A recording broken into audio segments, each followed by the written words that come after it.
Rádio Web Filosofia. Melhor uma única boa questão do que um monte de certezas.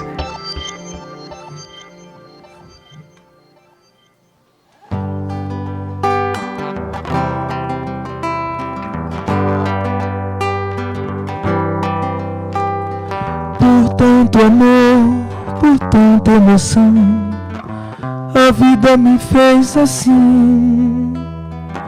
Doce ou atroz, manso ou feroz, eu, caçador de mim. Preso a canções, entregue a paixões que nunca tiveram fim. Vou descobrir o que me faz sentir, eu, caçador de mim. Nada a temer senão o correr da luta. Nada a fazer senão esquecer o medo.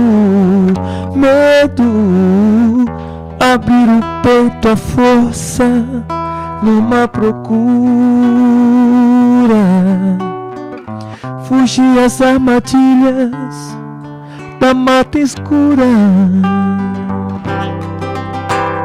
Longe se vai sonhando demais, mas onde se chega assim? Vou descobrir o que me faz sentir, eu, caçador de mim. Nada a temer senão o correr da luta. Nada a fazer senão esquecer o medo. Abrir o peito à força numa procura. Fugir às armadilhas da mata escura. Longe se vai sonhando demais, mas onde se chega assim? Vou descobrir o que me faz sentir, eu, caçador de mim.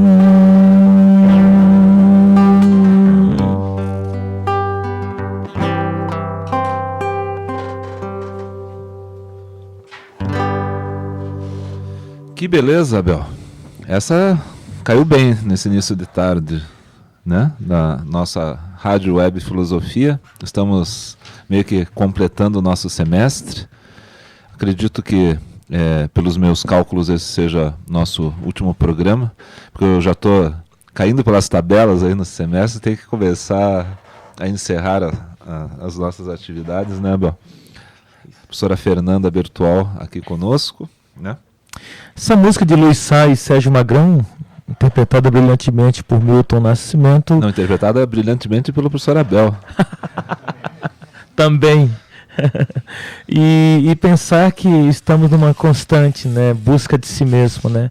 Nunca é tarde para refletir e pensar a sua existência, principalmente com o tema de hoje, professor Edu. É isso mesmo. Então, né, o Johnny e o Bruno estão aqui. E provavelmente devem chegar mais algumas pessoas, mas a gente vai retomar nossa conversa da semana passada a respeito de filosofia e cuidado de si. É um velho tema da filosofia, né? Que da última vez nós tivemos aqui o professor Abel e o Johnny comigo. E nós convidamos a professora Fernanda, porque além de filósofa, né, ela é também formada em educação física, curiosamente. Né? Tudo bem, Fernanda? Oi, Eduardo, colegas aqui, né? Tudo bem, é um prazer, né, estar com vocês de novo aqui na Rádio Web.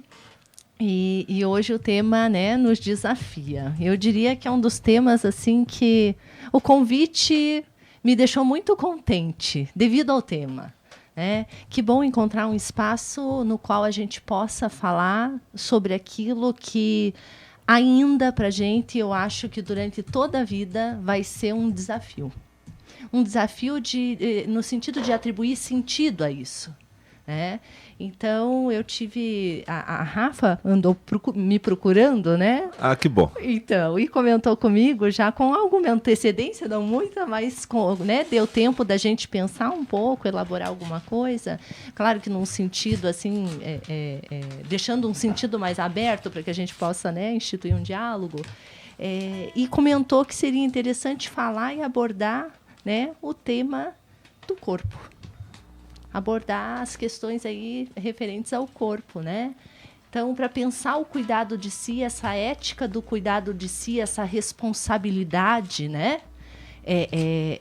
Essa responsabilidade que se volta a nós mesmos, porém, né, perpassando aí o tema do corpo, eu não posso pensar eu mesma, se não situada e se não na relação com os outros. Interessante. Você podia nos falar um pouco mais sobre isso? Porque a gente chegou a conversar nesse sentido na semana passada, mas eu queria ver o que você pensa. Certo. Eu preparei alguma coisa aqui, eu gostaria assim, de contextualizar um pouco, né? Então, eu penso o seguinte, falar sobre o corpo requer que a gente considere a situação antes mesmo da atividade reflexiva. Isso é um desafio. Quer dizer, esse homem que reflete, esse homem que filosofa, esse homem permeado já de conceitos, não é isso? Imerso nesse mundo que supervaloriza, não é isso? A teoria, né? A tendência é essa. Valorizamos a prática num sentido talvez utilitário da coisa, né? A tendência é essa. Estamos falando assim bem vulgarmente. Por outro lado, quando pensamos o corpo, como vamos falar sobre o corpo, a nossa tendência já é teorizar sobre o corpo, a partir do que já se sabe, a partir da reflexão. Só que o corpo é uma instância ou é algo que antecede a própria reflexão. Como eu faço? Seria possível me despir dessa atividade reflexiva? Seria possível me despir dessa camada simbólica para pensar o corpo? No caso humano, não. Então, no caso humano, não é possível se despir. Talvez se formos anjos, né, alguma coisa assim, né? O Schopenhauer fala, né? Nós não somos cabeças aladas de um anjo sem corpo algum. Olha aí, interessantíssimo, né? E aí eu acho que não estaria na contramão da filosofia fazer esse exercício de retorno, né, como pretende Merleau-Ponty em suas obras, ao irrefletido. Parece que sim. Retornar ao irrefletido parece estar na contramão, né, da própria atividade filosófica, mas não necessariamente, né? Então, pelo contrário, se o desafio da filosofia é, como diz, né, num texto que a gente trabalha no eixo humanístico, Bertrand Russell, né, e tentando aí estabelecer um diálogo, né, dessa obra, né, dele, dos problemas da filosofia. Se esses problemas, né, se o desafio da filosofia é justamente esse, de superar o que está dado, de superar o que está posto, parece que retornar à fonte originária de sentido, ao momento nascente de sentido, é um desafio da filosofia. Não é isso? Bem, então o pensar o corpo poderia promover a superação do preconceito de que a filosofia é meramente, talvez, e isso tem a ver com o nosso cenário, uma mera disciplina. Que a filosofia é meramente um conjunto de teorias. Essa visão implica, em última instância, se ela é um conjunto de teorias, a passividade dos corpos, a passividade dos nossos estudantes, a passividade nossa frente a um corpo de teoria, um conjunto de teorias já previamente estabelecido. Né? Ora, se essa teoria está dada, qual é a minha participação nisso? Se ela está pronta, qual é a minha participação nisso? Mas se compreendo a importância da experiência, cuja condição primeira de possibilidade é o corpo, não posso pensar o conhecimento como algo inerte, captado pela mente humana. As questões de investigação, elas não são questões teóricas, elas são mais do que isso, elas são inquietações de alguém situado, né? São problemas que dizem respeito ao mundo no qual eu me situo. do qual eu faço parte. Isso requer algum engajamento, isso implica engajamento. Um engajamento físico. Um engajamento que é também físico, a partir dessa visão, né, essa noção de corpo, né, ou a partir dessa retomada do corpo, dessa consideração de uma consciência encarnada, o corpo se torna uma espécie de pivô nesse mundo, se torna a condição de possibilidade da própria significação, do próprio sentido. É o meio e algumas vezes, nesse caso nosso aqui, também é a finalidade, de certo modo. Não a única finalidade, mas também uma finalidade, né? Porque também tem que ser pensado, né? Não pode ser deixado ao acaso. Pois é, e aí a gente precisa interrogar, né, dentro de uma lógica, por que a gente não pensa nesse corpo? Por que o corpo, durante tanto tempo, junto às emoções, etc., isso, inclusive, já é de senso comum, a gente diz, né? As emoções, o corpo ficaram à margem dessa discussão reflexiva. Né? Só que há prejuízos aí, porque essa lógica dicotômica, que remonta ao dualismo, né? Sobretudo o dualismo substancialista, um dualismo que é um dualismo de corpo-alma, dessa relação corpo-alma, mas que traz outras cisões muito significativas.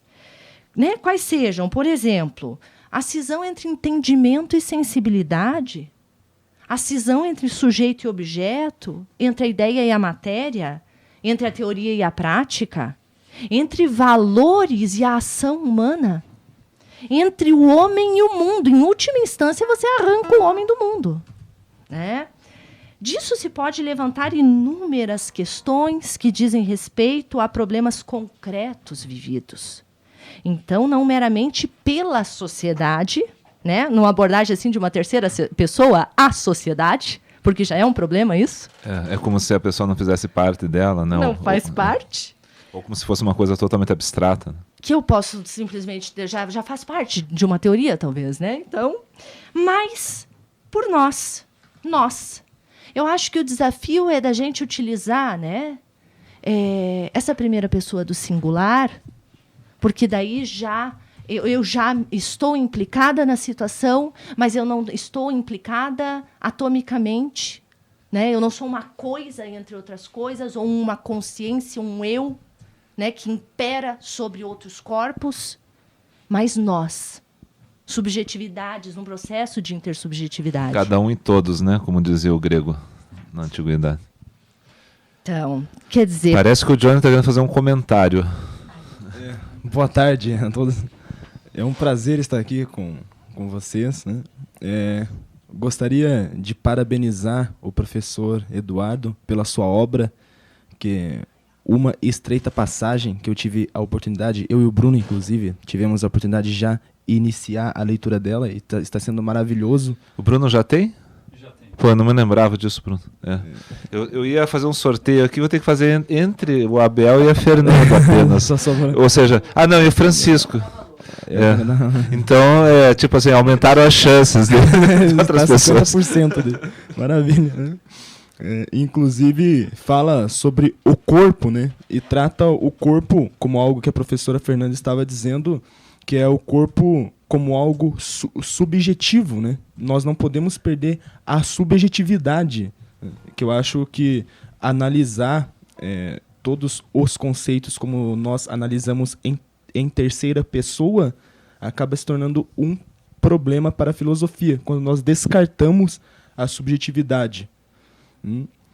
Baseado nisso, agora eu queria até fazer um questionamento aqui para a professora, que eu creio que você, até pela sua formação em educação física também, né? Que é, por exemplo, o corpo. Eu estava fazendo algumas leituras sobre as abordagens e a modificação do corpo na sociedade. Né? Como as pessoas estão tratando essa modificação do corpo. E nessa leitura que eu estava fazendo, eu identifiquei 4, segundo o autor, né, 4 princípios dessa modificação do corpo. O primeiro seria a modificação por uma sociedade do consumo. Ou seja, você modifica o corpo por uma série de fatores que a publicidade está impondo para você. Então você tem as tatuagens, o próprio... a modelagem. A academia, a modelagem. Você citou o autor... Eu não peguei o autor, desculpa, está no meu PC, mas eu não trouxe. É um erro gravíssimo, mas... uma segunda abordagem seria... Fica para uma segunda oportunidade. Com certeza eu vou trazer para me desculpar com ele. Você pegou ele no pulo, né? O autor eu não peguei. Tranquilo, Johnny. Uma segunda abordagem seria o que ele chama de patológica, que ele diz que seria algo vinculado a uma questão mental, que o sujeito pode ter algum problema mental que pode fazer com que ele queira modificar o seu corpo por uma série de fatores. Uma quarta seria como tentar afirmar o seu eu, como algo que foi recusado, talvez, pela sociedade. Então ele tenta afirmar isso de várias formas, através dessa modificação do seu corpo. E uma quarta, e que acaba sendo a mais complexa, é que ele diz que tem teorias que defendem que nós não podemos tentar conceituar isso, porque isso é algo muito subjetivo. Então nós teríamos que analisar isso subjetivamente. Isso varia de pessoas para pessoas, enfim. Isso seria o quarto aspecto que ele coloca como mais deficiente, né? de teoria, digamos assim. Mas é o que é a minha questão, que é a questão da subjetividade. Né? Como não deixar essa subjetividade, né? E ao mesmo tempo como não tratar tudo com subjetividade. Né? Dificílimo, né? É uma questão, mas enfim, a questão partindo desses 4 conceitos. Olha, parece que alguma coisa foi combinada, não sei, né? Alguma coisa aconteceu aí nos bastidores, mas conforme eu tinha mencionado, eu vou tentar não... Você apresenta 4 abordagens, 4 problemas, 4 leituras possíveis do problema do corpo na atualidade. Não é isso? Eu vou tentar não analisar uma a uma, mas... é uma tentativa, claro, de olhar o problema que perpassa, né, essas possíveis visões. Quando a gente pensa, retorna, né, o problema da dicotomia mente-corpo, né, quando a gente coloca que existem essas cisões que a gente mencionou, né, que a gente pode pensar que dessas cisões, então, é possível eu falar sobre as coisas do ponto de vista, colocando-as num nível num grau de abstração grande, e, portanto, de distanciamento, como se fosse possível sobrevoar as coisas, sobrevoar o mundo. Né? A gente poderia dar um exemplo, né? O hábito que nós temos hoje de assistir a problemas sérios, seríssimos, nossos problemas, então, não da sociedade, nossos. Eu acho que já está aí a questão. Normalizando-os. Buscando normalizá-los, porque eles se tornam hábitos. O hábito de eu assistir, de me tornar telespectadora, pode gerar a normalização do próprio problema. Então, ele não me causa mais espanto. Bem, isso pode ser um problema bem sério.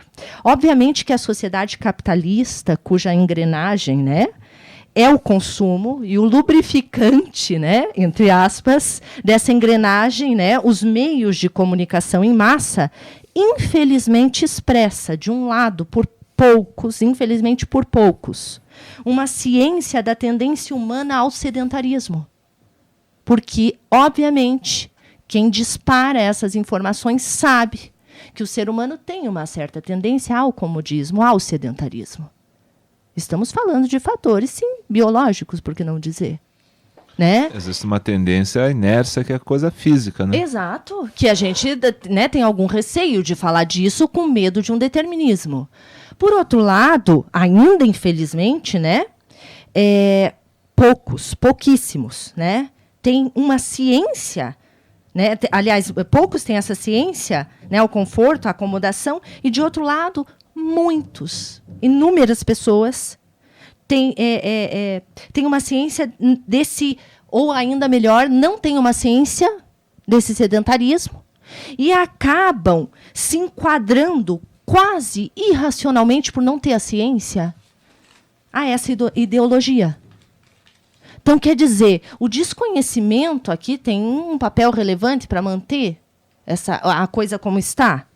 Eu usaria um termo do Giorgio Agamben, né, que é o dispositivo dessa sociedade, né, são os dispositivos que a gente tem nessa sociedade, que colocam, por si só, esses dispositivos, já nos dispõem a, já nos convidam ou já nos enquadram, colocam o dispositivo por si só a condição do seu uso. Coloca a condição de ação, ele me condiciona a uma certa ação, de uma necessidade de adequação dos corpos a esses dispositivos. Mas eu pergunto aqui, já que o tema é o cuidado de si, isso remete à saúde, a essas questões, e que perpassa a tua pergunta, será que essa maleabilidade dos corpos, esse ajustamento dos corpos aos dispositivos, pois a mesa está aqui, eu tenho que sentar nessa cadeira. É simples assim. Eu não posso rearranjar? Fica difícil se todo dia eu sento desse modo, as mesas são desse jeito? A própria estrutura aonde o meu corpo se coloca, do modo como ele se coloca. Eu pergunto, essa maleabilidade dos corpos seria ilimitada? Os estímulos e condições externas ou a vontade propriamente humana determinariam esse ajustamento ilimitado? O que está fora de mim, esses dispositivos, podemos pensar assim, né? Eles são dispositivos ilimitados, porque eu só posso pensar o dispositivo em relação ao corpo que se ajusta a ele, né? Que me dispõe. De nada mais, nada menos, né? De que ajustamento a gente está falando, né? Talvez de nada mais, nada menos do que estilos ou modos de vida. Gente, não é pouca coisa. Tais dispositivos colocam modos de vida, estilos de vida. E consequências, né? E, obviamente, consequências. A pergunta pelos limites dessa maleabilidade é uma pergunta pela saúde do homem. É a pergunta pela... Né, e a pergunta pela saúde do homem, não colocada no sentido de pensarmos apenas uma normalidade como enquadramento ao que está dado, mas muito pelo contrário, enquanto possibilidade de ultrapassar o dado, que ameaça justamente essa própria possibilidade do vir a ser, do poder ser. Eu acho que esse é o ponto. Porque a saúde é pensada na sua relação com a doença. E aqui eu preciso pensar no que é normal e no que não é. E qual é o limiar do normal e do não normal ou do anormal? Aonde está esse ponto de diferença? O que é a loucura? O que é o sair do que está dado? Do que está posto? Parece que a saúde precisa ser pensada nesse sentido. Não no sentido dentro da lógica já da normalidade. Mas quando os modos de vida minam a própria possibilidade do vir a ser, do poder ser, da própria subjetividade. Isso é importante, né? Porque entra naquela questão heideggeriana do ente, né? Doente já implica na palavra também doente, se a gente for olhar a coisa, né? Um trocadilho, né? Uma brincadeira. Porque o ente, na verdade, ele é o adoecimento do ser, no sentido de que aquilo paralisa, né? Tanto do ponto de vista das visões de mundo, quanto as visões a respeito de si mesmo, né? Vai congelando a pessoa no tempo e no espaço, mesmo que ela continue a revelia dela mesma seguindo adiante. Daí vem a angústia, que não é a angústia boa, que é a angústia deletéria, a angústia que destrói, a angústia que paralisa, né, a pessoa. Uma questão que me surgiu agora, professor, é a seguinte, né? Até que ponto nós podemos considerar que é uma doença, né? E até que ponto seria apenas um querer do ser, né? Por exemplo, nessa segunda abordagem que ele usa, que é a da patológica, né? Que vai de encontro com a doença, né? Por exemplo, um homem que pratica exercícios físicos de fisiculturismo. O que ele faz é machucar o seu músculo, ou seja, danificar o seu ser para que o seu músculo possa crescer, né? É a partir da quebra das suas fibras, né? De que rasga suas fibras, que faz com que o seu músculo cresça. Isso poderia se chamar doença porque ele danifica o seu próprio corpo para alcançar um determinado resultado do que ele quer, enfim. Até que ponto nós podemos considerar doença e até que ponto, sabe, seria isso algo subjetivo? Bem, eu penso que é muito complicado você responder essa questão olhando para o corpo como sendo uma parte extra partes, como sendo do ponto de vista atômico. Porque para você tonificar um músculo, veja, eu estou aqui, logicamente, do ponto de vista da filosofia, né, na perspectiva da filosofia, embora eu tenha essa formação inicial em educação física e meu interesse em estudar filosoficamente o corpo. Até porque eu não posso... como é que eu posso saber o que é normal e não é, o que é patológico e o que não é? Tá? Sobretudo porque eu posso pensar assim, alguém que não tonifica os seus músculos, que não tem tônus muscular, também pode sofrer com isso. E alguém que tonifica demais, talvez também. Esse é o convite, pensar a saúde não do indivíduo, não olhando para a particularidade, não olhando para o corpo em si, fisiobiológico, como uma estrutura anatômica em primeira instância, fisiológica em uma segunda instância e talvez bioquímica em última. Quando você entra nessa discussão desse aspecto bioquímico, você tem Antônio Damasio, que trabalha com aí o tema das emoções. E a gente sabe que as nossas emoções, que também perpassam o nosso corpo inteiro através, né, desse sistema endócrino, vamos dizer assim, né, hormônios, etc., implicam no nosso movimento. Implicam na nossa estrutura corporal. E no movimento, se eu quiser pensar, dessas partes do corpo. Porém, você pensar o tônus muscular, o movimento, ou a educação física, acho que a gente pode colocar assim, qualquer esporte, qualquer atividade, né, que você faça olhando simplesmente para si, seria já limitadora. O que eu preciso pensar é em que medida essa atividade que eu faço me retira do mundo.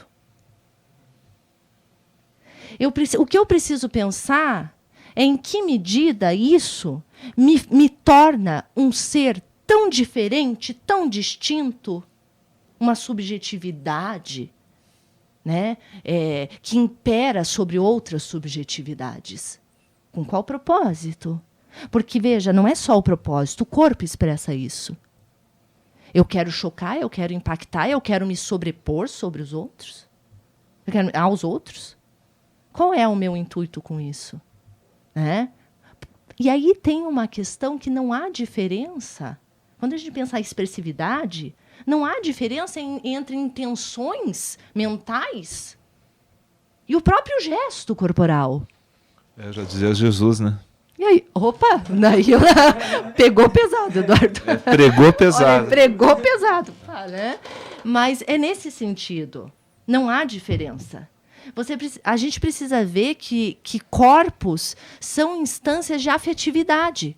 Afetam e são afetadas. Você não trabalha o teu corpo para você. O teu corpo está sempre expressando algo no mundo. Você levanta a bandeira do sedentarismo, você levanta a bandeira da saúde, você levanta a bandeira de uma estética, talvez dentro da lógica, meramente da lógica do consumo.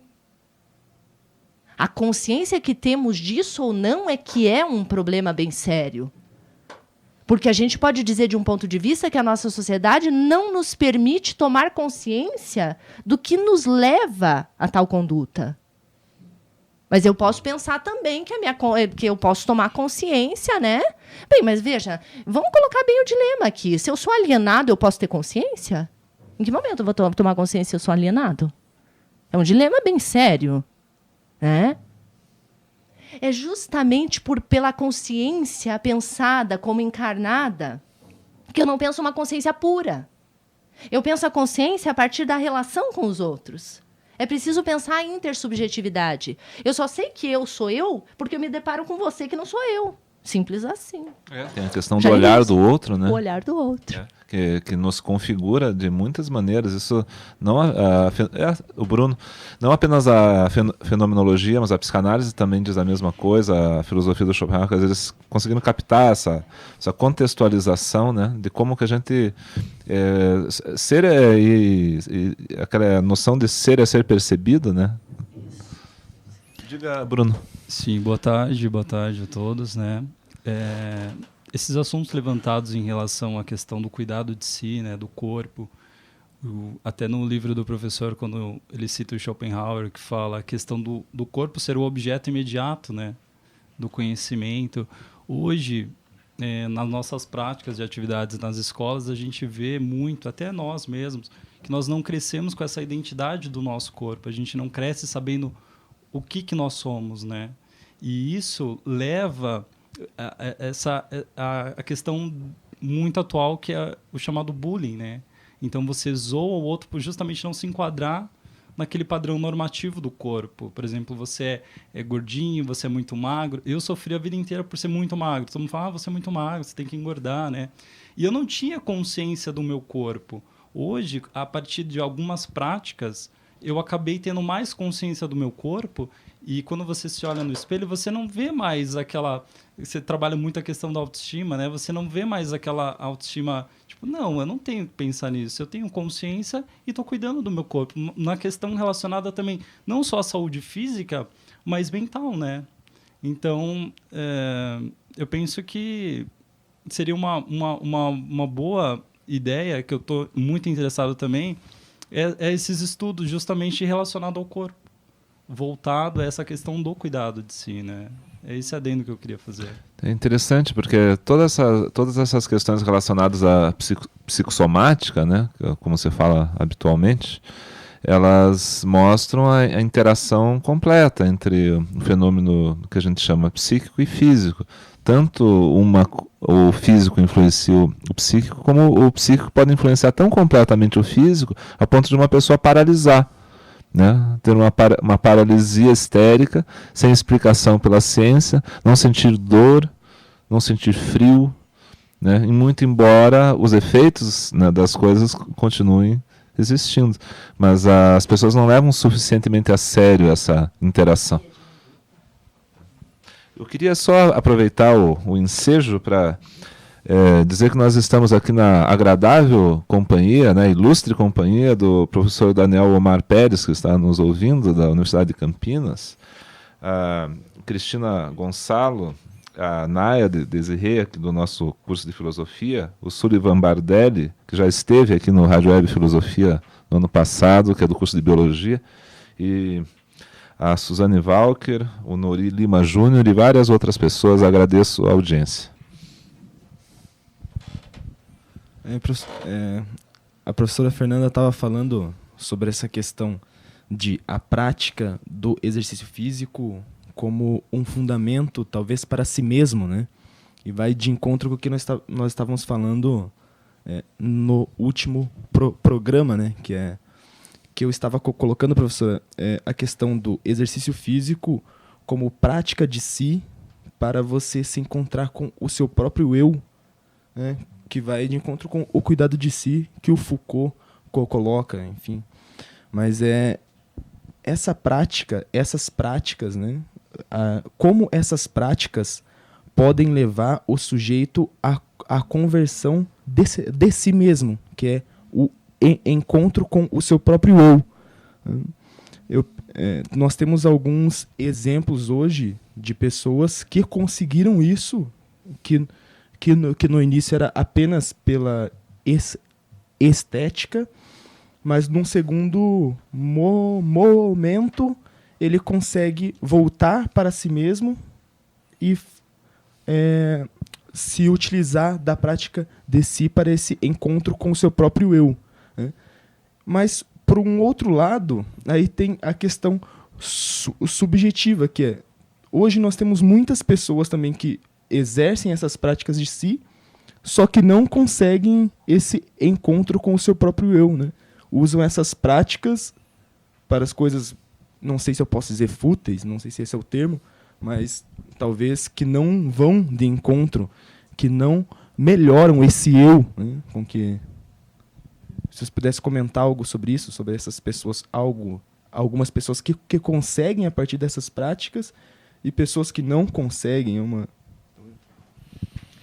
Acho que tal como as situações, as condições, a historicidade, né, ou as histórias de vida são inúmeras, os sujeitos são vários. E é isso que a gente precisa pensar. E aí a gente colocar uma norma, uma regra para olhar esse ser humano pode ser um tanto quanto problemático. Talvez olhar que esse momento dessa prática de atividade, e aí tem práticas e práticas, né? Eu tenho, por exemplo, a prática meditativa, que eu vou, né, numa estrutura, para usar um termo merleau-pontiano, eu posso pensar num esquema corporal. Eu tenho a figura, que é o foco da minha atenção, eu tenho um fundo que não é o foco, é o desfoco, não é isso? E eu tenho um terceiro elemento, que é o meu próprio corpo. Quando o meu foco não está na figura, ou quando a figura se torna o meu próprio corpo, eu desfoco, né, desse mundo, das relações. De alguma modo, não é que eu saio dele, é uma questão de foco, de atenção. O meu foco está no meu próprio corpo. É um desvencilhar-se, é um silenciar, é um aprender a morrer. Aprender a morrer em relação ao que está dado, ao que está posto. Não deixa de ser. Muito embora a gente fale muito filosoficamente sobre o corpo e acha que isso é diferente de você praticar. Quer dizer, falar sobre o corpo nesse sentido de uma consciência do que é o corpo já é praticar essa consciência que se tem. Já é agir de acordo com isso. É uma questão de foco. Então é importante você se purificar, se a gente pode pensar assim, de alguns ditames, de algumas convenções, de algumas regras. Você voltar-se é pensar que você tem sim uma estrutura, uma condição, né, que é a tua condição de possibilidade de estar no mundo. Desculpa interromper, Fernanda, tendo a ver com o que o Bruno falou antes, né? Inclusive tomar consciência, né? De coisas que estão ali involuntariamente, condicionamentos do corpo, né? Aquelas couraças que o Reich fala, né? Há limitações. O corpo, obviamente, expressa, né? Então, quando a gente fala assim, né, doenças mentais, doenças físicas, hoje a gente já sabe que elas estão imbricadas, né? E aí essa concepção, né, do ser psicossomático. Elas estão imbricadas. Eu posso, sim, olhar para uma em detrimento da outra, falar de uma em detrimento da outra, deixar, né, a outra de lado, porque é o foco da minha atenção. É um problema epistemológico, é um problema de linguagem, mas ontologicamente falando, quando a gente pensa, claro, em que medida eu posso chegar nesse ser em si e saber como isso ocorre? Eu diria que tem tantas variáveis em jogo que eu não sei qual é a ciência complexa que vai dar conta disso, né? Porque há inúmeras variáveis, mas não são só variáveis que já estão em jogo agora.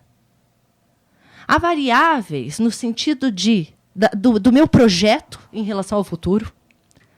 Há variáveis do que já foi pensado e do que esse ser pensante vai articular para repensar. Há muitas variáveis. Então, a superação desse corpo habitual ou desse ser habitual, a superação não no sentido de deixar para trás, mas de atualizar esse hábito, Tá? Ele precisa ser pensado frente ao que está posto. Os teus hábitos não podem ser pensados como hábitos de um corpo isolado de um mundo. O sujeito não pode ser pensado como um sujeito isolado das relações. Voltamos a esse ponto. Quer dizer, é importante que em algum momento esse foco esteja em você, no cuidado do corpo. Mas é importante também que você retorne. Há atividades e práticas que não são simplesmente como a meditação ou como atividades físicas que você faz isoladamente. Há dança. Até andar na rua, né, Fernanda? As pessoas andam na rua muitas vezes como zumbis, né? Aliás, ignorando os outros, e ignorando um carro que atravessa a rua sem olhar. Pois né? Quer dizer, eu me deixo afetar, eu me afeto demais, eu sou extremamente aberta à afetividade. Nós somos seres de afetividade. Mas em que medida o mundo meramente pensado, como externo, me determina? E a que ponto eu também sou, né, expressão? Eu também expresso. Aí eu posso pensar nas tatuagens, aí eu posso pensar no que foge à regra, né? Aí eu posso pensar os modos de compor esse corpo, de adornar esse corpo. E eu posso pensar o que o outro pensa do adorno que eu utilizo. Você está pensando a partir de que lógica? Mas será que é por essa razão que eu visto a roupa que visto? Será que é simplesmente dentro de uma lógica? Quer dizer, aí a gente tem alguns juízos, né, de valor em relação, mais uma vez, ao que está posto. Então, a prática, né, a atividade física, o cuidado do próprio corpo, não é um cuidado só do próprio corpo, é um cuidado da vida. É um cuidado do modo da posição sua no mundo. Afinal de contas, se não houver um corpo, não tem postura frente ao mundo, concordam? Eu diria que é a primeira condição. Não tem mundo, né? Acabou-se o mundo, como dizia a música infantil. Muito bom, fantástico a fala da professora Fernanda. Eu estou adorando. E está surgindo muitas dúvidas agora, né? Eu tenho... Isso que é o bom com a filosofia, né? Ao invés dela nos esclarecer, ela nos traz dúvidas. Pois é, muito bom a fala da professora, né? O que nos faz pensar como nós, hoje, fazendo um curso de licenciatura em filosofia, como transmitir isso para os nossos alunos, né? Que muitas vezes você vai se deparar com situações em sala de aula ao qual você vai ser a referência ali na frente para lidar com aquela situação, né? Até a gente está pensando, até abrindo uma aspas da nossa turma, eu e o Johnny aqui, que a gente vai tentar trabalhar justamente essa questão do corpo, tentar deixar eles mais relaxados, com a consciência de olharem para si e não verem uma estranheza, que geralmente a gente, desde pequeno, você é isso, você cresce sendo estranho, você não consegue se identificar no mundo ou com você mesmo nesse sentido, né, mais abrangente. Então, a gente quer justamente propor essa efetividade, como transmitir isso, principalmente a questão da saúde, como a professora bem salientou, é fundamental por você não ser um corpo isolado no mundo, né? Você é um corpo que vive com outros seres, com outras pessoas, que está vivo e que existe uma manutenção para a vida ali, né? Ao mesmo tempo, se ele estiver totalmente inerte, não há vida, né? Falta a vida. Então, o sentido, até quando Schopenhauer fala dessa vontade que é pela vida, né? Em viver. Mas muito boa a fala da professora, muito bom, gostei bastante. Eu até queria introduzir aqui o professor Abel, né? Essa celebração da vida da qual você está falando. Eu acho que o professor Abel poderia até cantar uma canção a esse respeito, né? Já que a sincronicidade das coisas, né, nos leva sempre, né, a uma espécie de mônada leibniziana, assim, onde tudo funciona ao mesmo tempo. Esse é o corpo também. Eu só quero fazer um parênteses, não vou poder deixar escapar. O conceito de natureza, por exemplo, em Merleau-Ponty, de novo, né, é aquilo com que nós formamos um corpo. Não é o meu corpo. É aquilo com que nós formamos um corpo. É o entrelaçamento comum.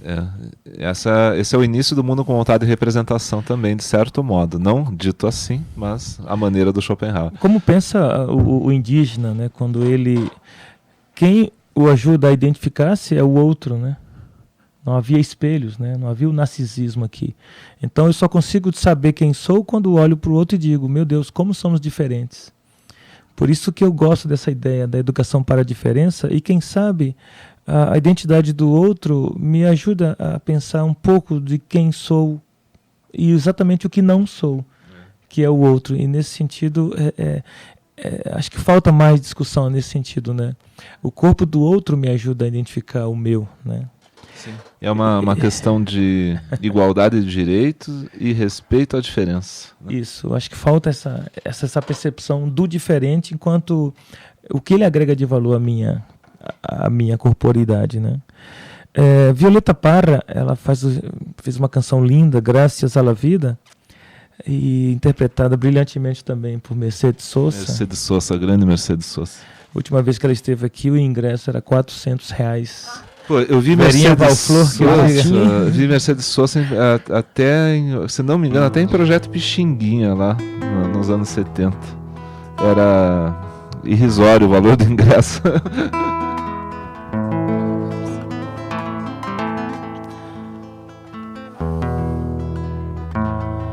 Gracias a la vida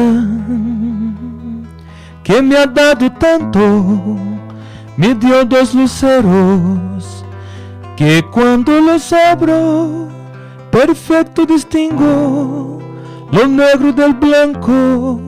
En el alto cielo su fondo estrellado, en las multitudes el hombre que yo amo.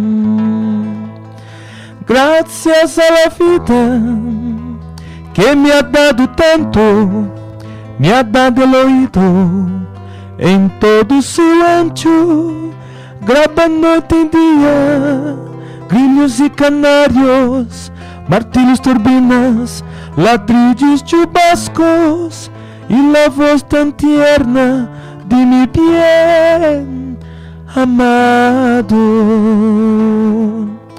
Gracias a la vida que me ha dado tanto, me ha dado el sonido y el abecedario, con las palabras que pienso y declaro, madre, amigo, hermano y luz alumbrando la ruta del alma del que estoy amando. Gracias a la vida que me ha dado tanto, me ha dado la marcha de mis pies cansados, con ellos anduve ciudades y charcos, playas y desiertos, montañas y llanos, y la casa tuya, tu calle y tu patio. Gracias a la vida que me ha dado tanto, me dio el corazón que agita su marco cuando mira el fruto del cerebro humano, cuando mira el bueno tan lejos del malo, cuando mira el fondo de tus ojos claros. Gracias a la vida que me ha dado tanto, me ha dado la risa, me ha dado el llanto, así yo distingo dicha del quebranto, los dos materiales que forman mi canto, y el canto de ustedes que es el mismo canto, y el canto de todos que es mi propio canto. Gracias a la vida.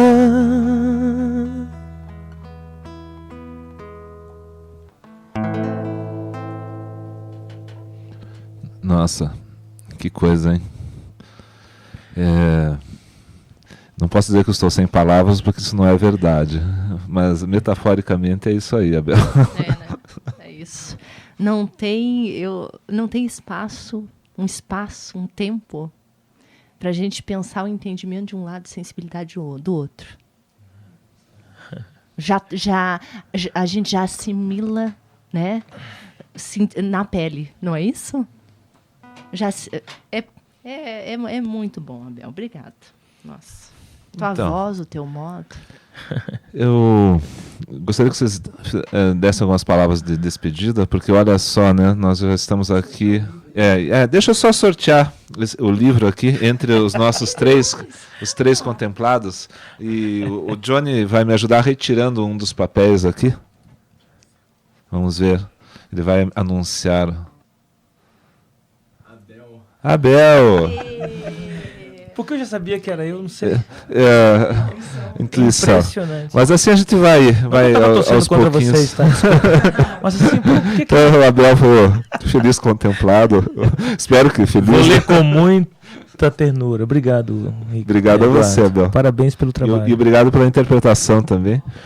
Bom, eu assim, tô realmente assim, muito comovido com isso, viu? Eu acho essa canção realmente muito bela. Né? Mas então, Fernando, vamos fazer um esforço para sair desse estado de sensibilidade extrema. Aqui, Eduardo, graças à vida que me deu tanto, me deu o coração que agita quando olho o fruto do cérebro humano, quando olho o bom, tão longe do mal, quando olho ao fundo de teus olhos claros. É a Fernanda. Vocês não estão vendo, mas é a Fernanda. Não, pode ser o Eduardo também. Gente, que isso. Abelo, assim, acho que chegamos a um sublime, né? Não Abelo. Então, vamos lá. Foi além, ficamos sem palavras. Eu gostaria só de provocar, eu acho que nós estamos num momento muito propício a isso, quando a gente fala do nosso corpo e pensa, né, e nos pensamos em situação, é isso, né? É esse o convite. Nós entramos numa questão também de extrema, né, relevância, importância, muitas vezes que passa despercebida, que diz respeito às formas de fomentar algumas estruturas, ou as estruturas de poder que nos excluem. Não estou dizendo todas, mas estruturas de poder que nos excluem em última instância. Que minam justamente esse poder ser, né? Ou tornar-se, ou vir a ser.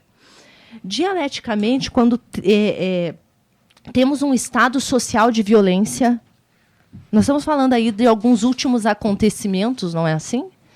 Quando a gente percebe, né, um cenário de violência, a forte tendência do povo parece que será implorar por segurança. Ou melhor, por um tipo de segurança marcada pela tutela de um governo talvez paternalista, talvez hoje subliminarmente autoritário, né? Legitimado pelo nosso reconhecimento enquanto autoridade, porque se a gente reconhece a autoridade, então né? Afinal, essa ideia mostra o potencial, né, de mecanismos de sedução à submissão. Por isso eu chamei de subliminar, né? Em prol da normalidade, do que a gente está habituado como normal. E a gente acha que é bom. Né? Mas qual é o limite entre o normal e o anormal? Normal é o que está dado, mas o que está dado ameaça a convivência presente e futura das diversas formas de vida, talvez. Esse cuidado, a possibilidade do cuidado de si. Né? Então, quer dizer, eu acho que é um momento também para a gente pensar, pensar o cuidado de si como um cuidado de nós. Pensar que o cuidado de si depende do cuidado de nós. Pensar que aquela pessoa que não tem condição nenhuma, que está numa situação de extrema pobreza, talvez, para ela mesma, ela não tenha escolha. Porque ela não é uma consciência pura, onde impera a vontade. Talvez, quando a gente pense que não existe corpos, né, isolados, mas corpos em relação, A responsabilidade, quando eu sei que existe um outro ser nessa condição, é também minha. Né? Então, quer dizer, é preciso pensar, né, essas minorias, é preciso pensar a violência a partir de uma postura preconceituosa, diga-se de passagem, daquilo que está dado e que tende a ser pensado como normal. Né? E esse cuidado de si é um cuidado de se despir disso que instaura a violência, mas não uma violência momentânea, mas a violência velada. As motivações da violência. Né? Acho que é um momento propício para a gente, né, pensar nisso. Talvez agora a gente, né, vá arejar nas férias e volte. Certo. Né? Com temas como esse, né? Tô mencionando aí só mais um caso, por exemplo, Orlando. E a gente dá nome. E quando a gente dá nome Orlando, que aconteceu em Orlando, corremos o risco de, né? Colocamos luz, mas também, dentro de uma lógica, podemos tornar a coisa como atômica. Daí, assim, é fácil, né? Exclui. Não, mas ela é relacional. O problema está relacionado a outros problemas e tem, né, por detrás disso, questões pertinentes, né? E aí é impressionante como a gente reluta em olhar para essa realidade, se é que é possível, né, pensar a realidade. Vamos deixar isso assim. Agradeço muito a professora Fernanda. Né? O Johnny vai dizer as últimas palavras de hoje. Diga, Fernanda. Obrigada, só isso. Obrigada pelo encontro, pelo grande encontro. Nós que agradecemos. Um prazer enorme e um privilégio. Eu quero apenas repetir uma frase que a professora Fernanda acabou de dizer, que é: quando eu encontro o outro naquela condição, ela também é minha. Fantástico.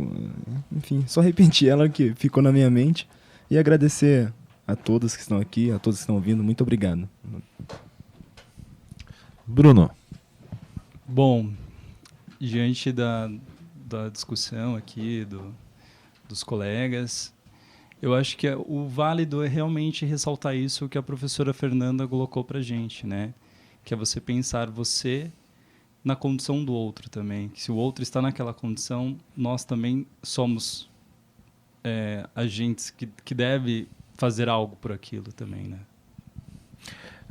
Diga, Abel. Eu gosto dessa ideia, né? Só existe o eu porque existe o outro. Por isso, o Augusto Comte ele cunha essa palavra, né? Altruísmo, né?